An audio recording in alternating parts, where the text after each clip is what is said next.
History Secrets.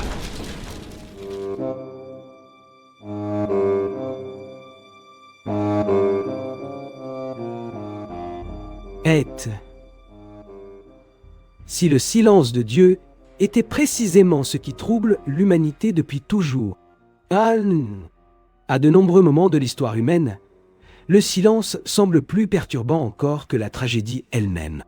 Guerre, épidémie, massacres, enfants qui meurent, familles détruites, villes entières englouties par des tremblements de terre ou par la faim. Et face à cela, une question traverse les siècles sans jamais vraiment disparaître. Où était Dieu ? Cette question n'est pas née dans la modernité. Elle traverse pratiquement toute la tradition biblique. Dans de nombreux textes anciens, des hommes considérés comme fidèles ont eux aussi affronté des moments où le ciel semblait totalement fermé. Le problème du silence divin n'a rien de nouveau. C'est peut-être même l'une des questions les plus anciennes de l'humanité. Dans le livre des Psaumes, plusieurs passages décrivent exactement cette sensation. Le psalmiste crie, souffre, implore de l'aide, mais ne ressent qu'une absence. Dans certains versets, la douleur ne vient pas seulement de la tragédie. Elle vient aussi de l'impression d'avoir été abandonné. Oh, et jusqu'à quand me cacheras-tu ton visage ? You. Ce langage apparaît sans cesse dans les Écritures. Non comme une révolte gratuite, mais comme une expérience humaine profonde face à la souffrance. Quelque chose de semblable apparaît aussi dans le livre de Job. Job perd pratiquement tout. Ses enfants, sa santé, sa stabilité, sa dignité. Et pendant une grande partie du récit, Dieu reste silencieux. Les amis de Job tentent de remplir ce vide avec des réponses toutes faites. Ils affirment que toute souffrance doit être la conséquence d'un péché caché. Mais le texte lui-même détruit cette logique. Le silence demeure. Et c'est peut-être l'un des aspects les plus dérangeants de la Bible. Bien souvent, elle ne donne pas d'explication immédiate à la douleur humaine. Dans les périodes historiques les plus extrêmes, cette question est devenue encore plus intense. Après les guerres mondiales, les génocides et les tragédies collectives, de nombreux philosophes et théologiens ont commencé à se demander s'il était encore possible de parler de Dieu de la même manière. Certains sont même allés jusqu'à dire qu'une souffrance d'une telle ampleur semblait incompatible avec l'idée d'un Dieu juste et présent. D'autres ont suivi un chemin différent. Ils ont soutenu que le silence ne signifiait pas forcément l'absence. La différence paraît minime. Pourtant, elle change complètement l'interprétation du problème. Dans l'ancienne tradition juive, surtout après des périodes de destruction nationale, d'exil et de persécution, est née l'idée que Dieu n'agit pas toujours de manière visible dans l'histoire humaine. À certains moments, le divin semblerait caché, non pas inexistant, caché. Ce concept apparaît indirectement dans plusieurs textes rabbiniques et dans des interprétations ultérieures. La souffrance humaine cesse alors d'être seulement une question de punition divine, pour devenir aussi un territoire de mystère. Mais cela n'efface pas le malaise, parce que la question reste vivante. Si Dieu peut agir, pourquoi n'empêche-t-il pas certaines tragédies ? C'est peut-être l'une des questions les plus difficiles jamais posées par l'humanité. Certains théologiens affirment que l'existence du libre arbitre exige la possibilité réelle du mal humain. Sans véritable liberté, il n'y aurait ni véritable amour, ni véritable choix, ni véritable responsabilité morale. Mais cette explication ne résout qu'une partie du problème. Elle ne répond pas complètement aux catastrophes naturelles, aux maladies infantiles ou à la souffrance qui semble surgir au hasard. C'est pourquoi, au fil de l'histoire, différentes interprétations sont apparues. Certaines affirment que la souffrance possède un sens invisible. D'autres défendent l'idée que l'être humain n'a tout simplement pas la capacité de comprendre toute la réalité. Il existe aussi des courants qui voient dans le silence divin une conséquence de la condition humaine elle-même, éloignée de Dieu. Et il existe des interprétations encore plus troublantes. Certains penseurs religieux ont suggéré que Dieu permet le silence précisément parce qu'il souhaite que les êtres humains assument eux-mêmes la responsabilité du monde. Dans cette vision, le silence ne serait pas un abandon. Il serait un transfert de responsabilité morale. Comme si la question cessait peu à peu d'être. Ouvrez, pourquoi Dieu n'a-t-il rien fait?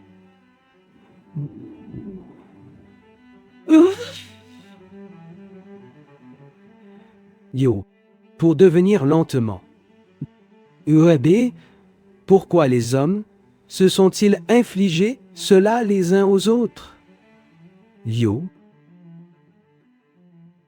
Dans le Nouveau Testament, même Jésus-Christ traverse quelque chose de semblable pendant la crucifixion.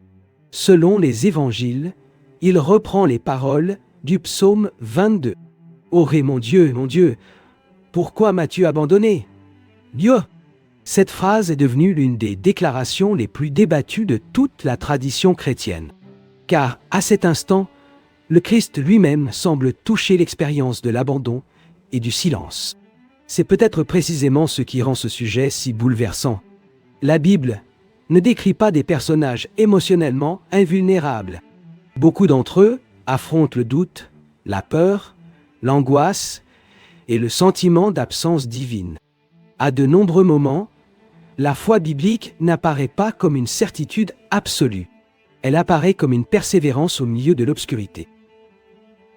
Le problème du silence de Dieu demeure sans réponse définitive, et peut-être que cette absence de réponse complète est précisément ce qui maintient cette question vivante depuis des milliers d'années. Parce que tant qu'il existera des tragédies humaines, cette question reviendra encore. Où était Dieu? Peut-être qu'aucune explication ne pourra jamais effacer totalement le poids de cette question. Peut-être que le plus troublant, c'est de réaliser que l'humanité continue encore aujourd'hui à attendre une réponse. Le silence demeure parfois l'une des expériences les plus difficiles à supporter pour l'être humain. Non seulement parce qu'il ne donne aucune réponse, mais parce qu'il oblige chacun à regarder directement ce qu'il essaie souvent d'éviter. La douleur, la fragilité, l'incertitude. Pendant des siècles, beaucoup ont imaginé que la foi signifiait avoir des réponses claires pour tout. Pourtant, dans une grande partie des textes bibliques, ce que l'on voit n'est pas une foi sans question. C'est une foi qui continue malgré les questions. Et cette différence change tout, parce qu'il existe des moments où aucune explication ne semble suffisante. Certaines souffrances dépassent les mots. Certains événements semblent briser complètement l'idée d'ordre, de justice, ou même de sens. C'est précisément dans ces moments-là que le silence devient presque insupportable. Dans plusieurs traditions spirituelles anciennes, le silence de Dieu n'était pas toujours interprété comme une punition. Parfois, il était vu comme une partie inévitable de la condition humaine. Comme si l'existence entière traversait des zones où la présence divine ne pouvait pas être perçue clairement. Non parce qu'elle avait disparu, mais parce que l'être humain lui-même vivait dans une réalité limitée. Cette idée apparaît dans différentes écoles de pensée religieuses et philosophiques. Certaines affirment que la conscience humaine perçoit seulement une fraction de la réalité. D'autres suggèrent que le sens de certaines souffrances ne pourrait être compris qu'au-delà de la propre histoire humaine. Mais même ces interprétations ne suppriment pas entièrement le malaise. Car lorsqu'une tragédie atteint des innocents, les explications intellectuelles semblent soudain insuffisantes. Et c'est là que beaucoup commencent à se heurter à une autre question. Le problème n'est peut-être pas seulement de comprendre le silence de Dieu. Peut-être que le problème est aussi d'accepter que certaines réponses ne viennent jamais sous la forme que l'être humain espère. Dans plusieurs récits bibliques, Dieu ne répond presque jamais de manière directe aux grandes questions humaines. Souvent, les réponses viennent sous forme de présence, de cheminement, de transformation intérieure, ou parfois sous forme d'un silence qui demeure. Le livre de Job illustre cela de manière frappante. Lorsque Dieu finit finalement par parler, Il ne donne pas à Job une explication détaillée de sa souffrance. Il ne révèle pas toutes les raisons du mal. Il ne reconstruit pas une logique parfaitement compréhensible. Au contraire, le texte semble montrer la distance immense entre la compréhension humaine et la totalité de la réalité. Et cela dérange profondément, parce que l'être humain désire naturellement des réponses proportionnelles à sa douleur. Mais la Bible semble parfois suggérer quelque chose de différent, que la foi ne naît pas toujours de la compréhension complète. Parfois, elle naît précisément au milieu de ce qui reste incompréhensible. Après certaines des plus grandes tragédies du XXe siècle, cette question a pris une dimension encore plus profonde. Des survivants de guerre et de camps de concentration ont raconté qu'à certains moments, ils ne savaient plus s'ils cherchaient encore Dieu, ou s'ils cherchaient simplement une raison de continuer à vivre. Ce type de témoignage a bouleversé la théologie moderne, parce qu'il révélait quelque chose de brutal. La souffrance extrême ne produit pas automatiquement la foi. Parfois, elle produit le silence intérieur, la confusion, le vide, et pourtant, même dans ce vide, certains continuèrent à prier. C'est peut-être l'un des paradoxes les plus mystérieux de l'expérience humaine. Même lorsque beaucoup disent ne plus voir Dieu, la question de Dieu continue malgré tout à habiter leur esprit, comme si quelque chose dans l'être humain refusait totalement d'abandonner cette recherche. Au fil des siècles, certains penseurs ont proposé une idée encore plus profonde. Peut-être que le silence de Dieu révèle aussi le silence intérieur de l'humanité elle-même. Car, souvent, au milieu des tragédies, ce n'est pas seulement le ciel qui semble silencieux. Les hommes aussi se taisent. Les sociétés se taisent. Les consciences se taisent. Et parfois, les plus grandes catastrophes humaines deviennent possibles précisément lorsque la conscience humaine cesse de réagir à la souffrance de l'autre. Dans cette perspective, la question « Où était Dieu ?» devient encore plus inconfortable, parce qu'elle commence aussi à refléter une autre question. Où était l'humanité pendant que tout cela arrivait ? Et peut-être que cette réflexion ouvre une dimension encore plus difficile à affronter, car il est parfois plus facile d'accuser le silence du ciel que de regarder le silence des hommes eux-mêmes. Mais, malgré toutes les tentatives d'explication, quelque chose demeure inchangé. La question continue de traverser les générations. Et peut-être qu'elle continuera aussi longtemps que l'être humain cherchera un sens à la souffrance, à la perte et à l'existence elle-même. Et car, au fond, le silence de Dieu n'est peut-être pas seulement une absence de réponse. Peut-être est-ce aussi un miroir, révélant ce que l'humanité n'a jamais réussi à comprendre sur elle-même. Il existe une raison pour laquelle cette question n'a jamais disparu de l'histoire humaine. Même après des siècles de débats philosophiques, théologiques et scientifiques, le silence de Dieu continue de troubler profondément la conscience humaine, parce qu'au fond, la douleur ne cherche pas seulement des théories. Elle cherche une présence. Et peut-être que c'est précisément là que naît la plus grande tension spirituelle de l'humanité. Beaucoup de personnes ne demandent pas forcément une explication complète à leur souffrance. Elles veulent surtout savoir si quelqu'un les voit au milieu de leur douleur, si quelqu'un entend, si quelqu'un demeure présent lorsque tout semble s'effondrer. Or, dans de nombreuses tragédies humaines, cette présence paraît invisible, et c'est ce qui rend le silence si lourd. Dans plusieurs passages bibliques, le silence de Dieu ne dure jamais quelques minutes. Parfois, il traverse des années entières. Des générations entières vivent dans l'attente, dans l'exil, dans la souffrance ou dans l'incertitude. L'histoire du peuple hébreu elle-même est marquée par ces périodes. Esclavage, déportation, persécution, perte de la terre, destruction des villes et du temple. À plusieurs moments, tout semblait indiquer que Dieu avait abandonné son peuple. Pourtant, même au milieu de ces effondrements, les textes bibliques continuent à préserver quelque chose d'étrange. L'idée que le silence n'annule pas nécessairement la présence. Et cette idée est difficile à accepter. Parce que l'être humain associe presque toujours la présence à l'action visible. Nous avons tendance à croire que si Dieu est réellement présent, alors il devrait empêcher immédiatement toute souffrance. Mais la réalité humaine semble fonctionner autrement. Très souvent, le mal continue d'exister même lorsque les hommes continuent de croire. C'est justement ce paradoxe qui a poussé certains penseurs religieux à revoir entièrement leur compréhension de Dieu.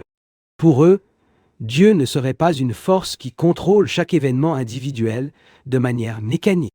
Sinon, toute tragédie deviendrait automatiquement une décision directe du divin. Et cette idée soulève des problèmes encore plus profonds. Car si chaque souffrance était voulue directement par Dieu, alors la notion même de justice divine deviendrait presque impossible à soutenir moralement. C'est pourquoi certains théologiens ont commencé à distinguer ce que Dieu permet de ce qu'il désire réellement. Cette distinction apparaît dans plusieurs traditions spirituelles. Selon cette vision, le monde humain serait un espace de liberté réelle, où l'amour, la bonté et la compassion peuvent exister, mais où le mal, la violence et la destruction deviennent également possibles. Et cela signifie quelque chose de difficile à accepter. Dieu n'aurait pas créé des êtres humains incapables de faire le mal, parce qu'alors, il serait peut-être incapable aussi d'aimer véritablement. Mais même cette explication continue de laisser des ondes douloureuses, car certaines tragédies semblent dépasser toute logique liée au libre arbitre humain. Les catastrophes naturelles, les maladies incurables, la souffrance des enfants, les douleurs qui surgissent sans avertissement. Face à cela, beaucoup ressentent que le silence du ciel devient presque insupportable. Et pourtant, il existe un détail souvent ignoré dans les textes bibliques. La Bible ne cache jamais ce conflit intérieur. Elle ne tente pas d'effacer le scandale de la souffrance humaine. Au contraire, elle expose constamment des hommes et des femmes qui luttent intérieurement avec ces questions. Des prophètes qui se sentent abandonnés, des rois qui tombent dans le désespoir, des croyants qui doutent, des personnes qui crient vers Dieu sans recevoir de réponse immédiate. C'est peut-être précisément ce qui rend ces textes si humains. Ils ne présentent pas une foi artificielle ou invulnérable. Ils montrent des êtres humains essayant de continuer, même lorsqu'ils ne comprennent plus ce qui leur arrive. Peut-être que l'un des aspects les plus profonds du silence de Dieu est justement celui-ci.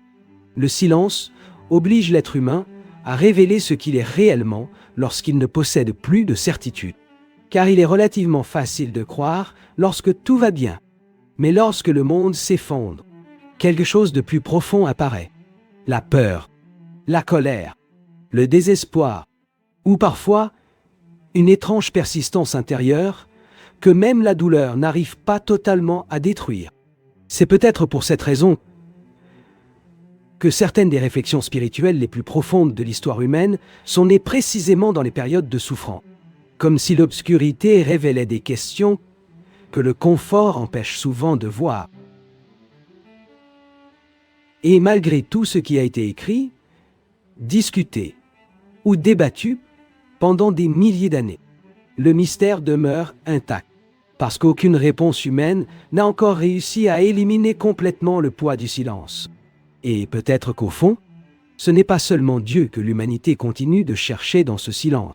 Peut-être cherche-t-elle aussi quelque chose qu'elle a perdu en elle-même depuis très longtemps. L'ironie. Au fil du temps, beaucoup ont essayé de transformer le silence de Dieu en formule logique. Certains ont construit des systèmes philosophiques complexes. D'autres ont cherché des réponses dans la théologie, dans la science, dans la psychologie, ou même dans l'histoire humaine elle-même. Mais malgré toutes ces tentatives, quelque chose résiste encore. Parce que le silence ne se résout pas uniquement par des idées. Il touche une région beaucoup plus profonde de l'être humain. La région où vivent la peur de l'abandon, le besoin de sens et le désir presque instinctif de ne pas être seul face à la souffrance. Dans de nombreuses traditions spirituelles, le silence de Dieu finit par devenir non seulement une question religieuse, mais une expérience existentielle. Car tôt ou tard, presque tout être humain traverse un moment où il a l'impression que le ciel ne répond plus. Une prière reste sans réponse. Une perte change toute une vie. Une injustice semble triompher.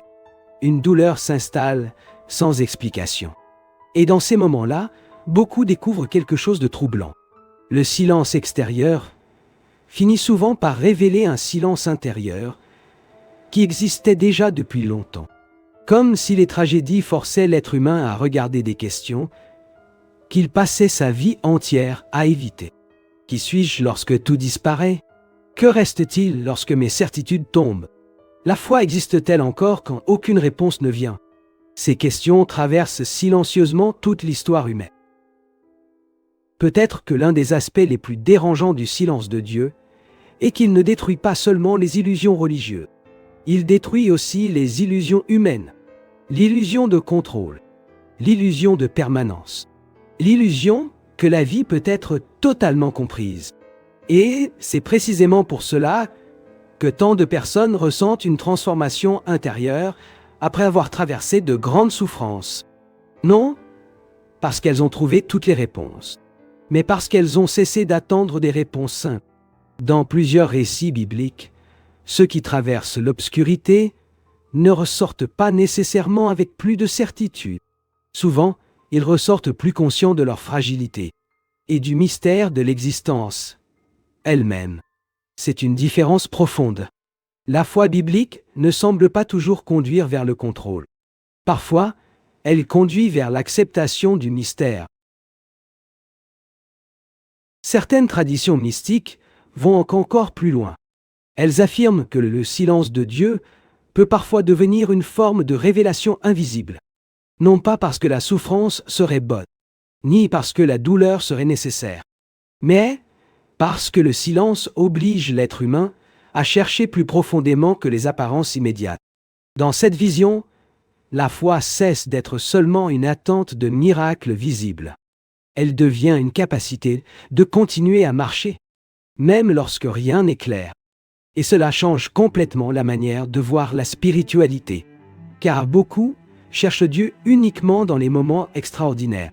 Mais plusieurs traditions anciennes suggèrent que le divin se manifeste parfois précisément dans ce qui semble vide, silencieux ou absent.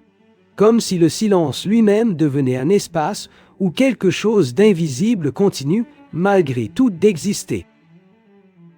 C'est peut-être pour cela que certains des personnages les plus marquants de la Bible traversent de longues périodes de désert intérieur. Moïse dans le désert, Élie dans la solitude, David dans la persécution, Job dans la perte, Jésus dans l'agonie. Aucun d'eux ne reçoit immédiatement toutes les réponses. Et pourtant, leurs histoires continuent de traverser les siècles. Peut-être parce qu'elles reflètent quelque chose d'universel dans l'expérience humaine, la sensation que la vie entière oscille constamment entre présence et silence, entre lumière et obscurité, entre foi et incompréhension.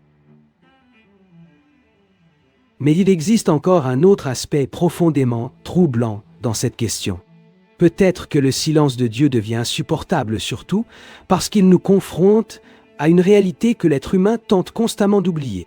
Nous sommes vulnérables. Aucune civilisation n'a réussi à éliminer totalement la souffrance. Aucune technologie n'a supprimé la peur de la perte. Aucun progrès humain n'a effacé le vide existentiel. Et malgré tout ce que l'humanité construit, la question continue de revenir dans les moments les plus sombres. Où était Dieu? Peut-être que cette question survivra toujours. Non parce que personne ne tente d'y répondre, mais parce qu'elle touche quelque chose d'infiniment plus grand que les simples réponses humaines. Et peut-être qu'au fond, le silence de Dieu continue de troubler l'humanité pour une raison encore plus profonde, parce qu'il oblige chacun à décider ce qu'il fera de sa propre conscience. Lorsque plus aucune certitude absolue ne reste debout, et peut-être que c'est précisément à cet instant que commence la partie la plus inconnue de toute la recherche humaine. Indianonia, Doge, ici, Ojane, Dendi, Dahane. Au cours des derniers siècles, l'humanité a développé des connaissances capables de transformer profondément le monde. Les sciences ont avancé, les technologies ont évolué, les civilisations ont construit des systèmes complexes pour tenter de réduire la souffrance humaine. Et, pourtant, certaines questions demeurent intactes, parce qu'il existe des douleurs que le progrès ne parvient pas à calmer. La solitude intérieure, la peur de la mort, le sentiment d'abandon, l'angoisse devant l'inconnu. Et c'est souvent précisément dans ces moments-là que le silence de Dieu devient plus perceptible. Non au milieu du bruit du monde, mais au milieu du vide. Beaucoup imaginent que le silence divin est seulement vécu par des personnes religieuses. Pourtant, ce phénomène semble traverser même ceux qui affirment ne pas croire, car la question de Dieu dépasse parfois la religion elle-même. Elle touche le besoin humain de comprendre pourquoi la souffrance existe, pourquoi la conscience existe, pourquoi l'être humain cherche du sens même dans un univers qui semble parfois indifférent. C'est peut-être pour cela que, même dans des sociétés de plus en plus rationnelles, les questions spirituelles ne disparaissent jamais totalement. Elles changent de forme, mais elles reviennent toujours. Dans certaines traditions philosophiques, le silence de Dieu est interprété comme une conséquence directe de la liberté humaine. Dans d'autres, il représente une limite naturelle de la conscience humaine face à l'infini. Mais il existe aussi une idée beaucoup plus troublante. Et si le silence était nécessaire pour que la foi reste réellement libre? Car si la présence divine était absolument visible à chaque instant, si chaque prière recevait une réponse immédiate, si chaque injustice était instantanément corrigée, alors la relation entre l'être humain et Dieu ne passerait peut-être plus par la liberté intérieure. Elle deviendrait presque une évidence imposée. Dans cette perspective, le silence laisserait un espace à la conscience humaine, un espace où chacun décide ce qu'il fera de sa propre existence, même au milieu de l'incertitude. Mais cette idée continue d'être difficile à accepter lorsqu'on regarde certaines tragédies humaines, parce qu'il existe des souffrances qui semblent dépasser tout ce que l'esprit humain peut supporter.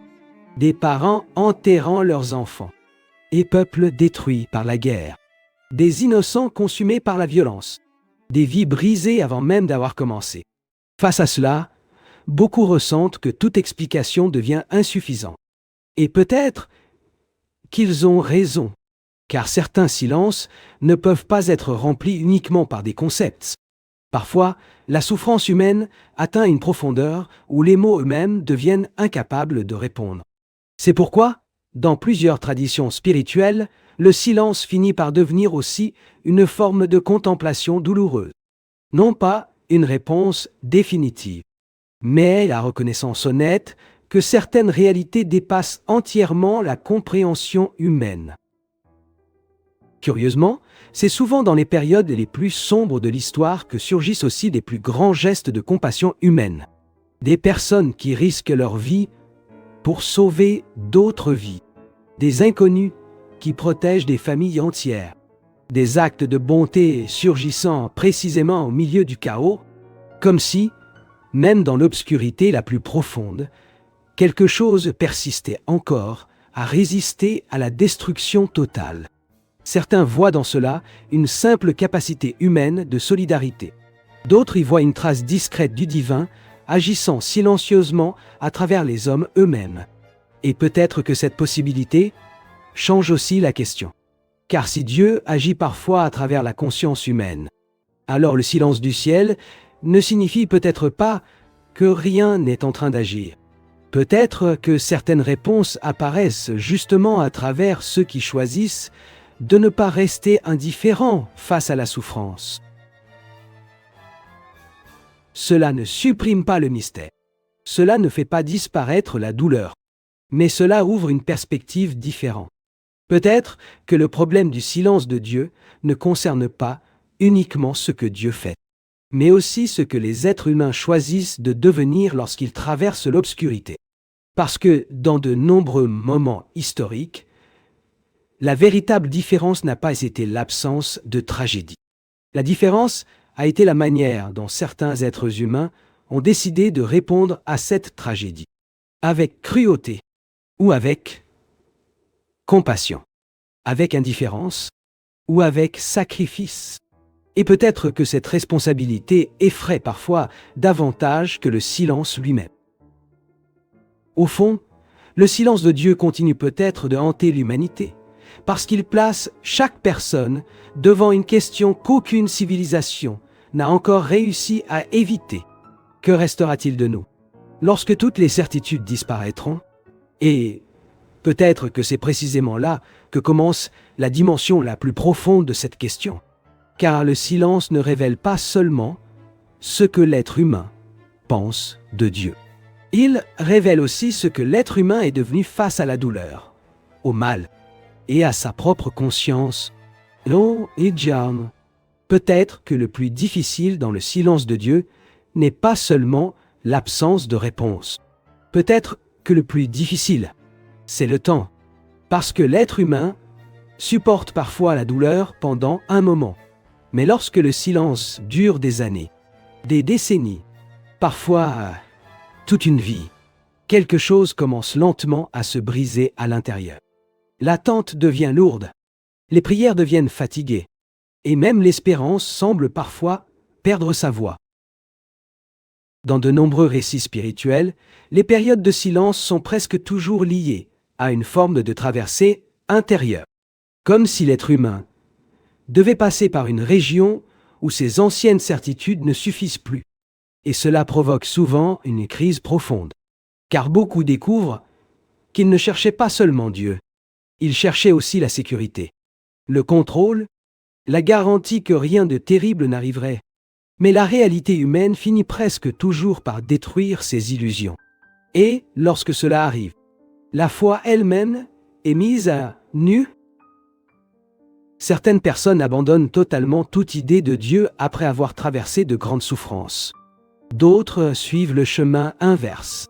Elles ne deviennent pas forcément plus religieuses, mais elles deviennent plus conscientes de la fragilité de l'existence. Comme si la douleur retirait progressivement toutes les distractions superficielles, jusqu'à laisser apparaître les questions essentielles que l'être humain porte depuis toujours. Pourquoi existons-nous? Pourquoi souffrons-nous? Pourquoi aimons-nous? Si tout peut disparaître, et pourquoi, malgré tout, continuons-nous encore à chercher du sens? Peut-être que c'est précisément là que le silence de Dieu devient plus complexe qu'une simple absence. Car même lorsque le ciel semble silencieux, la recherche humaine continue. Et cela reste profondément mystérieux. Dans plusieurs traditions mystiques, le silence n'est pas vu uniquement comme une privation. Il est parfois considéré comme un espace de transformation intérieure. Non parce que la souffrance serait belle, ni parce que le mal serait nécessaire, mais parce que certaines vérités profondes ne deviennent visibles que lorsque toutes les distractions tombent. Le silence force l'être humain à rencontrer ce qu'il évite habituellement. Sa peur, sa solitude, sa mortalité, son besoin d'amour, et, parfois même, son propre vide intérieur. C'est peut-être pour cela que tant de personnes tentent de remplir chaque instant de bruit, de distraction ou d'activité constante. Car le silence révèle des choses que beaucoup préfèrent ne jamais regarder. Curieusement, plusieurs des plus grands penseurs spirituels de l'histoire ont traversé ce qu'ils appelaient des nuits intérieures. Des périodes où Dieu semblait absent, où la prière semblait vide, où même la foi paraissait ne plus produire aucune lumière. Et pourtant, beaucoup d'entre eux continuèrent malgré tout à avancer, non parce qu'ils possédaient des preuves absolues, mais parce qu'ils avaient découvert quelque chose de plus profond que les simples certitudes intellectuelles, une forme de confiance silencieuse, fragile parfois, blessée souvent, mais toujours vivant. Peut-être que l'erreur humaine a toujours été de croire que la foi signifiait ne jamais douter, alors que dans de nombreux textes bibliques, Le doute apparaît précisément au cœur même de l'expérience spirituelle. Des hommes qui interrogent Dieu, des prophètes qui crient leur colère, des croyants qui demandent pourquoi le mal semble triompher. Et pourtant, malgré ces questions, quelque chose continue de les pousser à chercher, comme si la relation entre l'être humain et le divin ne dépendait pas uniquement de réponses immédiates, mais d'une quête beaucoup plus profonde que la compréhension rationnelle. Il existe aussi une autre possibilité troublante. Peut-être que le silence de Dieu révèle les limites même du langage humain, car l'être humain tente constamment de traduire l'infini avec des mots finis, de comprendre l'éternité avec une conscience limitée par le temps, la douleur et la peur. Et peut-être qu'une partie du silence vient précisément de là. Non parce que rien n'existe, mais parce que certaines réalités dépassent entièrement la capacité humaine à être formulées. C'est peut-être pour cela que tant de traditions spirituelles finissent par parler du mystère, plus que de la certitude. Mais malgré toutes les interprétations possibles, une chose demeure inchangée. Lorsque la souffrance frappe, la question revient toujours. Où était Dieu ? Et peut-être que cette question ne cessera jamais de revenir, parce qu'elle est liée à quelque chose de profondément humain. Le désir de savoir si l'existence possède réellement un sens, même au milieu du chaos. Et tant que ce désir existera, le silence continuera lui aussi à accompagner l'humanité. Car peut-être que derrière le silence que l'homme attribue à Dieu se cache encore une vérité que l'humanité n'a jamais eu le courage d'affronter complètement. Peut-être qu'au fond, l'humanité n'a jamais cessé de lutter contre une même peur. La peur que le silence signifie que personne ne regarde, que personne n'écoute, que la souffrance soit simplement abandonnée dans un univers vide. Et c'est précisément cette possibilité qui terrifie tant de consciences depuis des siècles. Parce que si le silence est absolu, alors l'être humain se retrouve seul face au chaos. Mais malgré cette peur, quelque chose d'étrange continue de traverser l'histoire humaine. Même dans les périodes les plus sombres, des personnes continuent à chercher Dieu. Dans les prisons, dans les hôpitaux, dans les guerres, dans les deuils, dans les nuits où tout semble perdu. Comme si la souffrance ne détruisait pas seulement la foi. Parfois, elle révélait aussi un besoin encore plus profond de transcendance. C'est un paradoxe difficile à expliquer, car logiquement, le silence devrait éloigner définitivement l'être humain de toute spiritualité. Et pourtant, pour beaucoup, il produit exactement l'inverse. Comme si le vide lui-même réveillait une recherche que le confort du quotidien maintenait endormie. Dans plusieurs traditions anciennes, il existe l'idée que l'être humain ne grandit pas uniquement à travers les réponses, mais aussi à travers la traversée du mystère. Et cela change profondément la manière de voir le silence. Car dans cette perspective, le silence n'est plus seulement absence. Il devient aussi confrontation. Confrontation avec soi-même, avec ses limites, avec sa fragilité, avec tout ce que l'être humain tente constamment de éviter derrière les distractions, les certitudes et le contrôle. Peut-être que c'est précisément pour cela que les grandes tragédies bouleversent autant la conscience humaine. Elles retirent brutalement les illusions de stabilité. Elles rappellent que la vie peut changer en un instant, que tout peut disparaître, que l'existence humaine demeure profondément vulnérable, et face à cette réalité, beaucoup découvrent qu'ils ne savent plus exactement en quoi ils croient. Mais il existe un autre détail profondément troublant.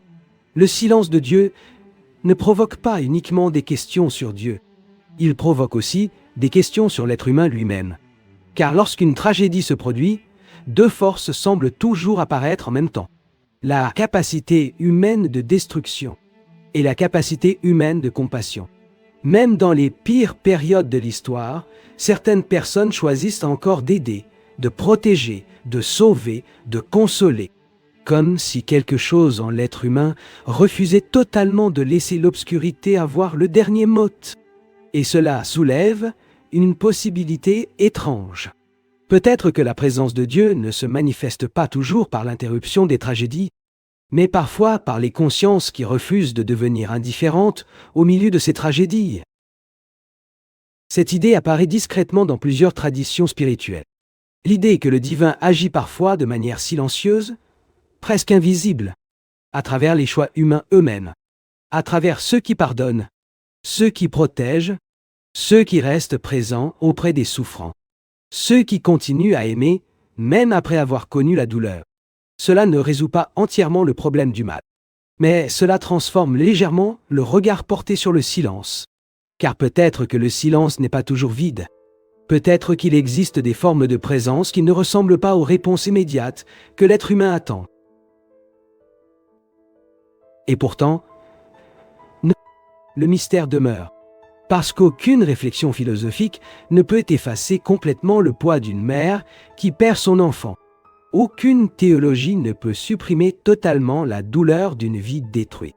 Aucune explication ne peut empêcher l'être humain de ressentir parfois que le ciel semble terriblement lointain.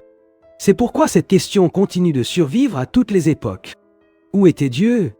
Et peut-être que cette question ne disparaîtra jamais, parce qu'elle est liée à la recherche la plus profonde de toute conscience humaine.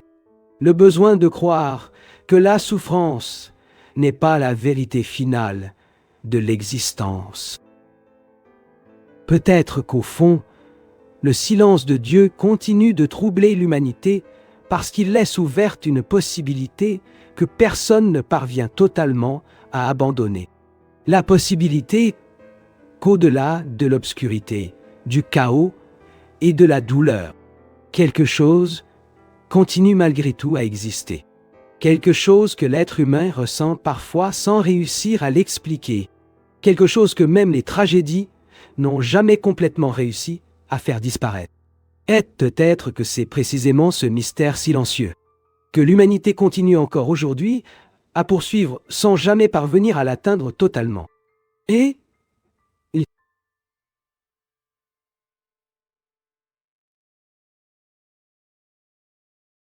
Au fil de l'histoire, des civilisations sont apparues, ont disparu, et ont laissé des traces dispersées dans le temps. Certaines de ces traces ont été découvertes. D'autres attendent encore d'être révélées. Et dans le prochain documentaire, nous explorerons l'un de ces mystères. Ceci est History Secret. Abonnez-vous et continuez à explorer l'histoire avec nous. Car certains secrets de l'histoire attendent encore d'être révélés.